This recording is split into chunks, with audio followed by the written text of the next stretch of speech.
I was listening to the last album, Tug of War, which is very. I love it because it feels very like singer-songwriter. Yeah. It doesn't feel as pop, Yeah. which is not a bad thing. I love pop music, but it seems like the approach with this is a very pop song and a very fun song.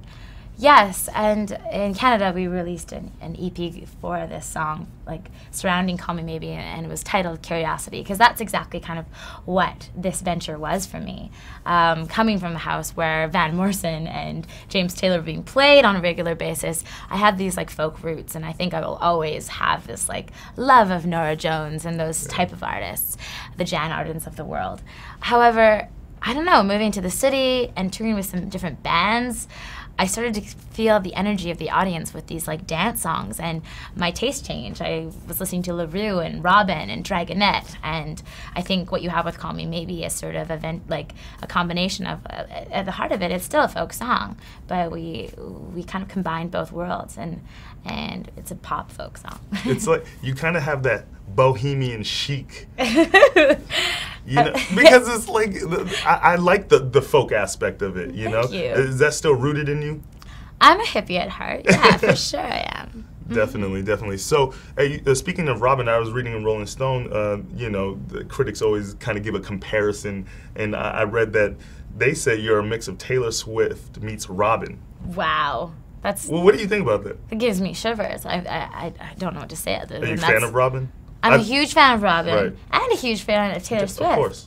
She's an amazing writer. Yeah. Amazing. So yeah, no. I mean, Robin is maybe one of the coolest women in the world. She's the best, like, get ready to go out kind of music. Is I that- love putting her on when I'm, like, dolling up.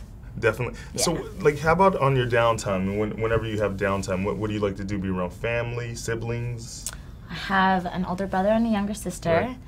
and they add so much to my life. They're such chaos, both of them, but I love them to death. Yeah, but generally on downtime, I live in Vancouver, so I enjoy just kind of being domesticated for a while and like baking and reading books, and I'm quite calm when I'm at home because there is such a fast pace when I'm on the road that I like to balance it out.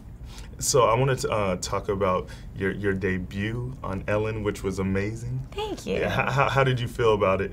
Nerves? Yeah, it was sort of one of those out-of-body experiences. Right. Like, I remember driving to Ellen, and I remember leaving, but I don't remember anything that went on in between. I know I must have sung. I remember there was an interview. I actually called my brother after the interview, and he was like, "What happened? What did you say?" I'm like, "I have no idea. Not a clue." You were in I was what we so call nervous. the zone.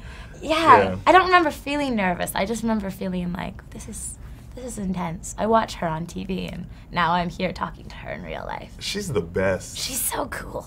Was she really cool? She's really cool. That's I mean, she's Ellen. Ellen is like beside cool in the dictionary. Right. She's Right. Right. So when you look, further, into your future while you're architecting all this stuff, what do you see or what do you want? This experience alone has taught me to kind of dream big, right? Yeah.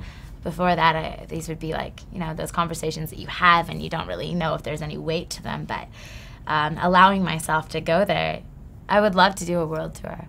I would love to also just keep focusing on the writing and potentially branch off and to be able to write for other people too. I mean, I'm just beginning this new adventure, so I don't want to get too ahead of myself, but I love writing. It's a big passion of mine, and it's something that I think you can hone in on and get better at, and I want to spend the remainder of my life just trying to get as good as I can at it. You are signed to Schoolboy Records, Yeah. right? And now you're going to do something, you and Justin Bieber are going to do something, which I'm looking forward to. Is that something that is in the plans? Yeah, I mean, it's kind of a huge family of combinations. Like, I am signed to 604 in Canada, Right. exclusively, and then I'm signed to Schoolboy Records as Justin and Scooter Braun's like first official signing. Right. And then we are also working with like Interscope, so it's like 3 cooks in the kitchen basically. And as for Justin, yeah, he's been an amazing kind of guide so far and mentor. Is that okay to say about somebody who's younger than me? But he really has. He's kind of been through it, and he's come out the other end like very normal and very, still about the music, which is what's so inspiring. And as for like collaborations or things like that, I think nothing's you know, out of the question. We did actually work on a little song together, but I don't know when it's coming out or anything yet. We'll see. Well, definitely looking forward to that, but I'm really looking forward to Curiosity and seeing where you take it. So thank you for talking with me. My pleasure. You're awesome. You're awesome. Nice meeting you, Con. Yeah, you Definitely. Too. Kind of like it's very surreal. There's moments when people ask me questions like, baby, but here's my number, so call me maybe. All right, so I'm sitting here with Tavish, Carly, and Jared, and